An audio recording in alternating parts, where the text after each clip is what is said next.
Hey, what's up guys? It's Jonathan here, back with another public stock portfolio update.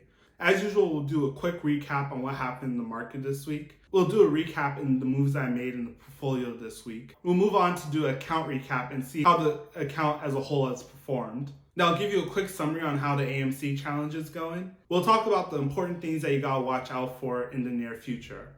So with all of that said, let's get right into it. So a quick recap of the market. To start off the week on Monday, the market was pretty flat throughout the entire trading day. Then on Tuesday at open, the market took a big hit at the open. And some of this was due to the fact that Elon Musk has started selling off his $20 billion worth of shares on Tuesday at open. But the sell-off was cooled down later on into the trading day. Then on Wednesday, the market was down for most of the day, mostly due to the CPI data we got for October. But then it rallied back into the close on Wednesday. Thursday, throughout the entire day, the market was pretty flat. We saw the market rally at the open. That rally started to cool off, leading into the close on Friday. So for the week, the market was pretty much flat. So just like last week, this week was a very busy week in the public account. And we issued a lot of buy orders this week. And we also added a couple new positions as well.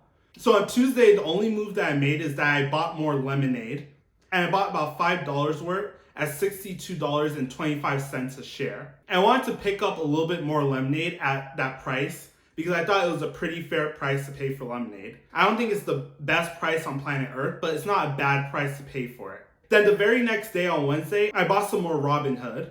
And I bought about $5 at $34.67 a share. I just wanted to pick up more shares while Hood stayed under that $35 range. I also opened a new position by buying some Palantir. And I bought about $5 worth of Palantir at $22.61 a share. This wasn't the most optimal price to enter into this position at, but it's not a terrible price either. With this stock, what I will say is that this is definitely more of a long-term play.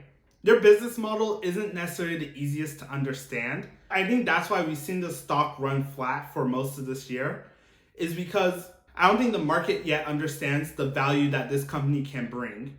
I think they just see them as a federal government contractor and that's it. And that's why I said that this is definitely more of a long-term play. So there may be even more pain in the stock, and if there is, I do plan on picking up some more. Then on Thursday, I decided to open up another new position and I bought some Disney stock. So Disney announced their earnings this week and it came out pretty bad. They only missed revenue by 1%, but they missed their expected EPS by 26%. And they also slightly missed on Disney Plus subscriber growth. So the stock fell about 11% on that miss. And I believe their earnings came out Wednesday after the close. So on Thursday morning, I decided to open a position up in Disney. And I bought about $5 worth of Disney at $162.97 a share. So let's now go into the portfolio and do a quick recap. So right now, the portfolio currently stands at $115.77. We deposited $100 into the account and it has grown 15.77%. Like I've said before, we are keeping some cash in this portfolio right now because I am looking to build up more of a cash reserve as the market is very euphoric right now. So the first position we have here is Enphase. Our Enphase position is up 62.32%. So it's doing really good. And it makes up about 24% of the portfolio.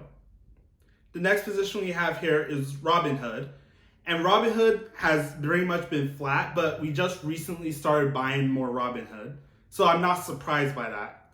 But it's currently up a little over 1% and makes up about 19% of the portfolio.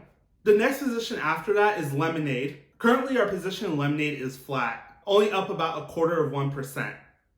And it currently makes up about 13% of this portfolio. And as always, if you guys want to see me make these trades live, check me out on Public. I have a link in the description below, or if you sign up for Public using that link, you can get free stock up to $70. So if you're interested, check it out. So the next position we have here is Tesla. And with Tesla, we've seen somewhat of a sell-off, as Elon Musk has stated that he will sell about 10% of the shares he currently owns, which I believe adds up to about $20 billion. And the reason why he's selling off so much stock is to cover a huge tax bill he has to pay at the end of the year. So currently our position in Tesla makes up a little over 12% of the portfolio. The next position we have here is Google. And our position in Google is up about 5 1/3%. And currently makes up a little over 7% of the portfolio.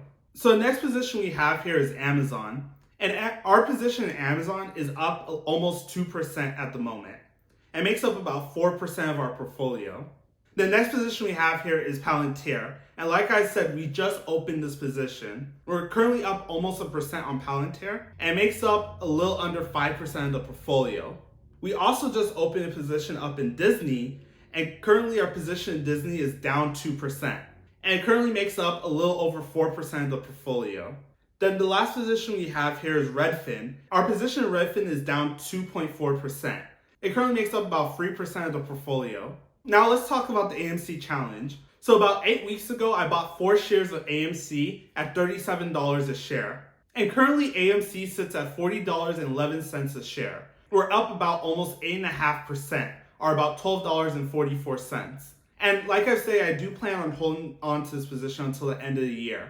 So some important things that we should watch out for. Currently, when it comes to Congress and budget talks, the continuing resolution that Congress passed in September is currently set to end in 3 weeks. And right now, the White House is currently trying to put pressure on Congress to get a budget passed for the rest of the fiscal year. So that is something we're going to want to watch out for, because if they don't reach an agreement before the end of the continuing resolution, that could create some major problems for the markets going forward. And also, since we're on the topic of Congress, let's also talk about the social infrastructure bill. Currently, we still haven't passed the social infrastructure bill. And given that we had this very high inflation reading, that could really create problems with the Democrats' plan of passing the social infrastructure bill. So we should watch out for that. I'm not too sure how much of an effect that will have on the market, but it is something good to watch out for, because I think that a lot of the social infrastructure bill will really help out the EV space. So stocks like Tesla, a lot of those renewable energy stocks, even the chargers as well, that could really help or hurt those stocks. So definitely something you want to watch out for. When it comes to the Fed, the Biden administration has interviewed Laura Brainerd for the Fed chair position. And just before I started recording this, I actually heard that the Biden administration is also interviewing a couple other people as well. This came as a shock to the market, as most people believe Jay Powell was going to be reselected as the chair of the Federal Reserve. And because of the news of these interviews, that was also another thing that played into the huge sell-off we saw at market open on Wednesday. At the time of this recording, Biden has yet to make a decision on who he's going to go with as the Fed chair. But if he chooses someone else other than Jay Powell, we may start to see some pain in the markets. So when it comes to inflation, even though October's numbers did come in higher than expected, we really should look at November's CPI data, because that will be the first CPI data that shows how inflationary forces react to the Fed's tapering plans, or if the Fed needs to adjust their tapering in either direction. So that's basically all I got for you guys. Thank you so much for watching. As always, please like, share, and subscribe.